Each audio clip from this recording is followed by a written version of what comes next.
This old photo was found behind a painting. When enlarged, historians noticed a disturbing detail. The demolition crew had been working on the Morrison house in Savannah, Georgia for 3 days when they found it.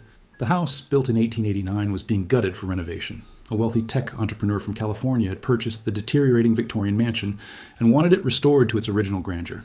Marcus Webb, the foreman, was overseeing the removal of water-damaged plaster in what had once been the library when his sledgehammer broke through to reveal a hollow space behind the wall. He stopped, peering into the darkness with his flashlight. "Got something here?" he called to his crew. Behind the plaster was a narrow gap, perhaps 6 inches deep, created by the unusual construction of the interior wall. Wedged into this space, wrapped in oilcloth that had somehow survived over a century, was a large oil painting in an ornate gilded frame. Marcus carefully extracted it, dust cascading onto the floor. The painting depicted a young woman in a white dress standing in a garden, her face turned toward a distant horizon. It was beautiful but unremarkable, the kind of portrait wealthy families commissioned in the late 19th century. "Why would someone hide this?" asked James, one of the younger workers, as they carried it into the light. Marcus ran his hand along the back of the frame, feeling the aged wood. Something shifted. He found the small metal clasps and carefully opened the backing. Behind the canvas, pressed flat against the wooden frame support, was a photograph. It was a formal group portrait, sepia-toned and remarkably well preserved. 12 men stood in 2 rows in front of what appeared to be a cotton mill, their expressions stern and businesslike. The photo was dated in elegant script at the bottom: Morrison Cotton Mill, September 14th, 1891. Marcus studied the image, recognizing the mill. It had burned down in 1923, but he'd seen historical photographs of it. What he couldn't understand was why someone would hide this behind a painting, sealed inside a wall. He was about to set it aside when something in the corner of the photograph caught his eye, something that didn't belong. Marcus carried the photograph to the makeshift office they'd set up in the front parlor, where better light streamed through the tall windows. He pulled out his phone and took several high-resolution photos of the image, then zoomed in on the detail that had caught his attention. In the lower right corner of the photograph, barely visible behind the legs of the men in the front row, was what appeared to be a human hand. Just the hand, fingers splayed against the ground, partially hidden by shadows in the men's boots. The hand was small, delicate, and the fingers were positioned in a way that suggested the person was lying on the ground, not standing. "Jesus," Marcus whispered. He zoomed in further. The image became grainy on his phone screen, but he could make out more details now. What looked like fabric, possibly a shirt or dress, and something dark on the ground near the hand that could have been shadow but looked unsettlingly like pooled liquid. Marcus had worked construction for 20 years. He'd found strange things in old houses before: hidden love letters, Prohibition-era liquor bottles, even a Civil War sword once. But he'd never found anything like this. He called the property owner, David Chen, who arrived within the hour.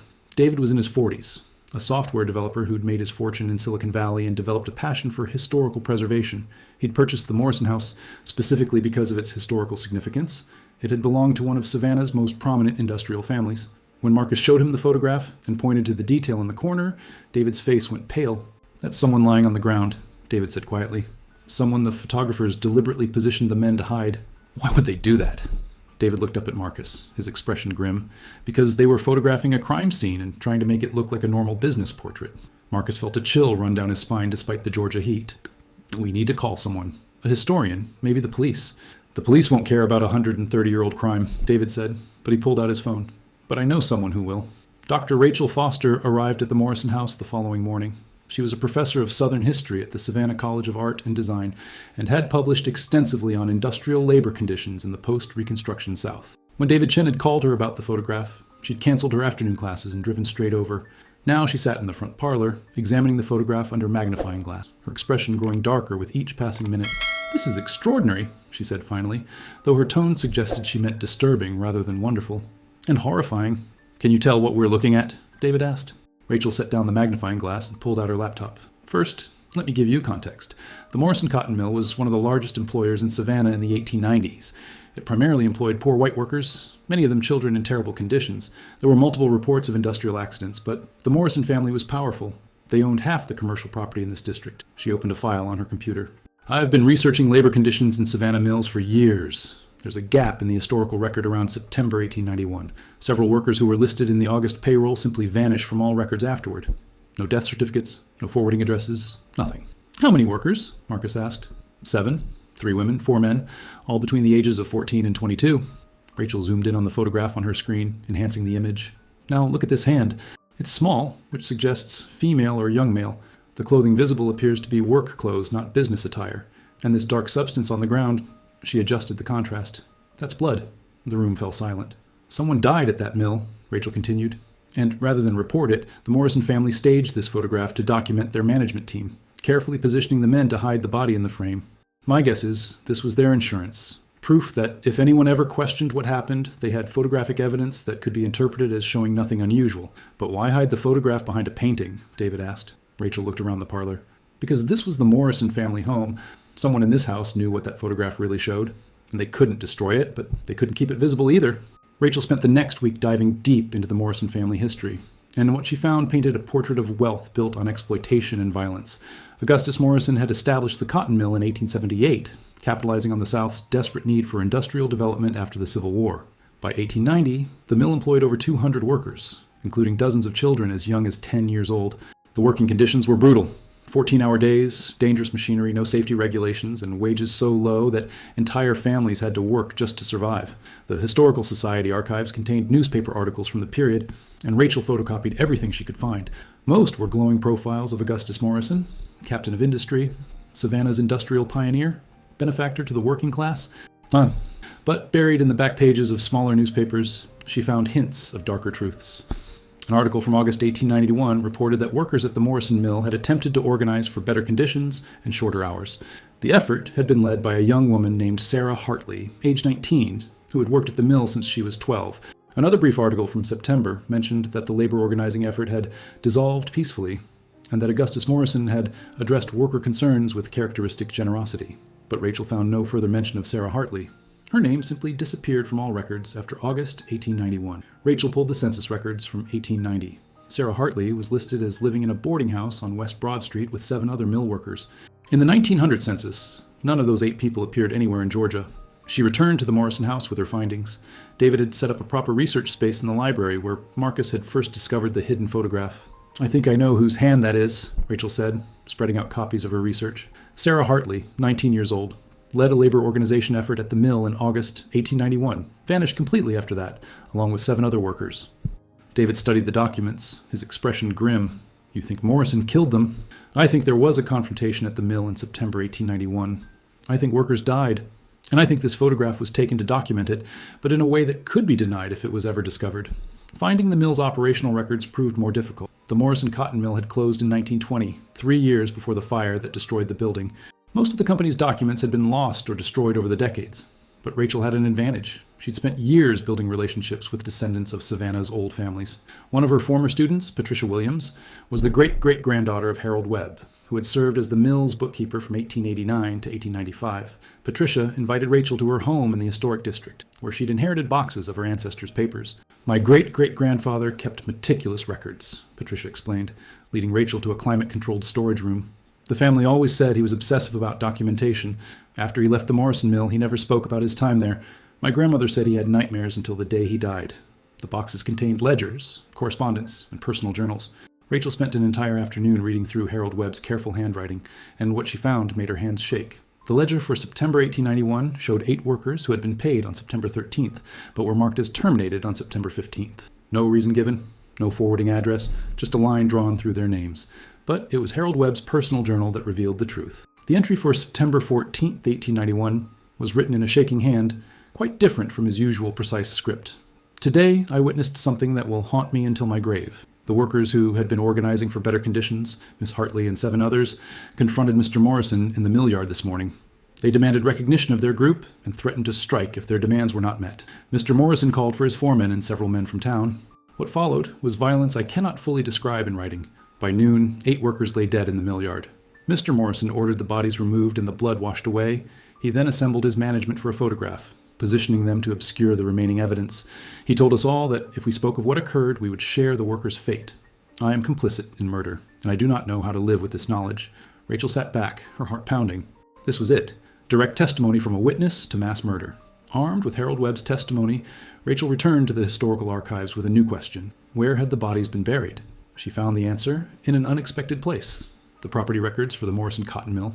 In September 1891, Augustus Morrison had purchased an additional acre of land adjacent to the mill property. The deed described it as low-lying marshland, unsuitable for construction. Rachel pulled up historical maps of Savannah and located the parcel. It was now part of a public park, created in 1965 when the city had developed the former industrial district into green space. She contacted the Savannah Police Department and requested a meeting with their cold case division. Detective James Russell, a veteran investigator with an interest in historical crimes, agreed to review her evidence. Rachel met him at a coffee shop downtown and spread out everything she'd found: the photograph with the visible hand, Harold Webb's journal entry, the property records, the disappearance of 8 workers. Russell studied the materials for a long time, occasionally making notes. Finally, he looked up. "This is credible evidence of a mass murder," he said.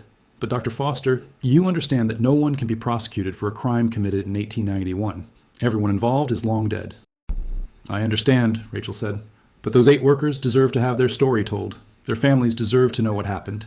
And if their remains are buried in that park, they deserve to be properly laid to rest." Russell nodded slowly.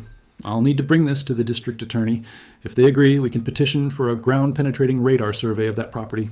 It took 3 months of bureaucratic process, but finally, in March 2019, Rachel received the call. The survey was approved. She stood at the edge of the former mill property, now a peaceful park where children played and joggers ran along paved paths, and wondered what lay beneath the grass and trees. The GPR team worked for 2 days, methodically scanning the entire acre that Augustus Morrison had purchased in 1891. On the afternoon of the second day, they found 8 anomalies in the soil, each consistent with human burial. The graves were arranged in a rough line, shallow and unmarked, in what had once been marshland but was now solid ground. Rachel felt tears running down her face as the technician showed her the scan results. "They're here," she whispered. "They've been here all along." The excavation began in April 2019, conducted by a team of forensic anthropologists from the University of Georgia. The Savannah Police Department secured the site, and Rachel was granted observer status as the historical consultant. The work was painstaking and respectful. Each grave was carefully exposed, photographed, and documented before the remains were removed for analysis. The first skeleton they uncovered was small and delicate, positioned on its side in what archaeologists call a hasty burial. The body had been placed in the ground quickly, without ceremony or care. Scattered around the remains were fragments of fabric, buttons, and a small metal object that, when cleaned, revealed itself to be a woman's hair comb. Dr. Patricia Chen, the lead forensic anthropologist, examined the skeleton carefully. Female, approximately late teens to early 20s, multiple fractures to the skull consistent with blunt force trauma. These injuries would have been immediately fatal. Over the next 2 weeks, they uncovered all 8 graves. 5 women, 3 men, all between the ages of 14 and 23. Every single skeleton showed evidence of traumatic injury: crushed skulls, broken ribs, fractured arms suggesting defensive wounds. This wasn't just murder, Dr. Chen said as she showed Rachel the analysis. This was a massacre. These people were beaten to death. Mixed with the remains, they found artifacts that told stories of interrupted lives, work tools, a small Bible with an inscription, "To Sarah, with love from Mother," a pocket watch, a child's doll suggesting one of the victims had been a young mother. Rachel stood at the edge of the excavation site, looking at the 8 rectangular pits now empty of their secrets, and felt the weight of history pressing down on her. For 128 years, these 8 people had lain in unmarked graves, their deaths covered up, their families never knowing what happened to them. Augustus Morrison had lived another 30 years after murdering them, dying wealthy and respected in 1921. His obituary had called him a pillar of the community and a friend to the working man. The photograph, hidden behind the painting, had been the only evidence of his crime, concealed by someone who couldn't bear to destroy it but couldn't allow it to be seen. Rachel thought of Harold Webb, the bookkeeper who had witnessed the murders and carried that guilt for the rest of his life, documenting everything in his private journal but never finding the courage to speak publicly. Now, finally, the truth would be told.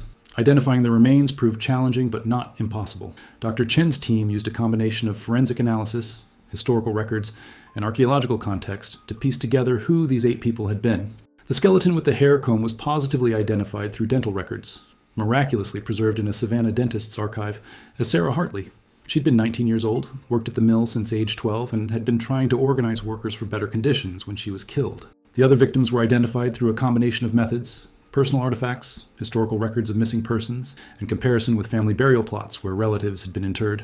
Thomas Reed, age 22, Mary Sullivan, age 17, James Porter, age 19, Elizabeth Warren, age 16, William Grant, age 23, Catherine Davis, age 14, Robert Hayes, age 21. Rachel created a memorial board with photographs of each victim, images she'd painstakingly located in historical archives, church records, and family collections. She was struck by how young they looked, how full of life their faces were in those old photographs. She also investigated what had happened to their families after the murders. What she found was heartbreaking. Sarah Hartley's mother had spent years searching for her daughter, placing advertisements in newspapers, hiring private investigators, writing letters to every mill and factory in the South. She died in 1903, never knowing what had happened to her child. Thomas Reed's wife had been pregnant when he disappeared. She'd given birth to a son 3 months later and raised him alone, working as a seamstress. The son, Paul Reed, had become a labor organizer himself in the 1920s, fighting for workers' rights. Rachel wondered if he'd somehow sensed his father's legacy. Most of the families had scattered after their loved ones vanished, leaving Savannah to escape the painful memories. They'd never known their family members had been murdered and buried in unmarked graves, but one family line had remained in Savannah, the descendants of Elizabeth Warren, the 16-year-old girl who had been the youngest victim. Rachel contacted Margaret Warren Price, Elizabeth's great-great-great-niece, who still lived in Savannah. When Rachel told her what had been discovered, Margaret wept. "My family always wondered what happened to Elizabeth," Margaret said. "There were stories passed down that she'd run away, or married someone and moved west, or died of illness. We never knew the truth. Now you do," Rachel said gently, "and she's going to be properly laid to rest." As news of the discovery spread, reporters began investigating the Morrison family's legacy in Savannah. What they found shocked even those familiar with the city's history. Augustus Morrison had not only escaped justice for the 1891 massacre, he'd used the fear it generated to maintain absolute control over his workers for decades. No one at the Morrison Cotton Mill ever attempted to organize again. Workers labored in dangerous conditions, suffering injuries and deaths that were routinely covered up or attributed to worker carelessness. The Morrison family had remained prominent in Savannah society until the 1960s. Streets were named after them. Their philanthropy had funded libraries and hospitals. Augustus Morrison's grandson, Thomas Morrison III, had served as mayor from 1948 to 1952. But there had been hints of the family's dark past in the historical record, if anyone had looked closely enough. A series of suspicious deaths at the mill over the years, workers who vanished without explanation, accusations of violence that were quickly buried. Rachel discovered that Harold Webb, the bookkeeper, had not been the only witness to struggle with guilt. A woman named Beatrice Morrison, Augustus's daughter-in-law, had committed suicide in 1903, leaving a note that spoke of terrible secrets and blood that cannot be washed clean. It was likely Beatrice who had hidden the photograph behind the painting, Rachel realized. Unable to destroy the evidence, but unable to display it, she'd sealed it in the wall of the Morrison House library, a room her father-in-law had used as his private office. The painting that had concealed the photograph was itself revealing. It depicted a young woman in white, turned away from the viewer, looking toward a distant horizon. The woman's posture suggested both longing and despair. An art historian Rachel consulted identified the painting's style as consistent with local Savannah artists of the 1890s. The subject was likely Beatrice Morrison herself, painted shortly after her marriage into the family. "She's looking away from the house," the art historian noted. "Away from whatever's behind her. It's a portrait of someone who wants to escape, but can't." Rachel thought of Beatrice Morrison choosing that specific painting to hide the photograph, living in a house built on murder, married to the son of a killer finally taking her own life rather than continue carrying the weight of the Morrison family's crime. The current generation of Morrisons, scattered across the country, most having changed their names, responded to the discovery with varying reactions. Some expressed horror and apologized for their ancestors' actions. Others remained silent. A few disputed the findings, though the evidence was overwhelming. On September 14th, 2019, exactly 128 years after the massacre, a memorial service was held in Savannah's Laurel Grove Cemetery. The 8 victims were finally laid to rest with dignity and honor in a plot donated by the city. Over 300 people attended, including descendants of the victims, local labor union representatives, historians, and community members moved by the story. The headstones were simple but dignified, each bearing the victim's name and the inscription, "Lost but not forgotten. Justice at last." Rachel delivered the eulogy, speaking about each victim individually, who they had been, what dreams they might have had, how they'd fought for basic dignity and paid with their lives. For 128 years, these 8 people lay in unmarked graves, their deaths covered up, their stories erased, Rachel said, her voice carrying across the cemetery. Augustus Morrison believed he could commit murder with impunity because he had wealth and power, and for over a century it appeared he was right. But he made one mistake. He documented his crime.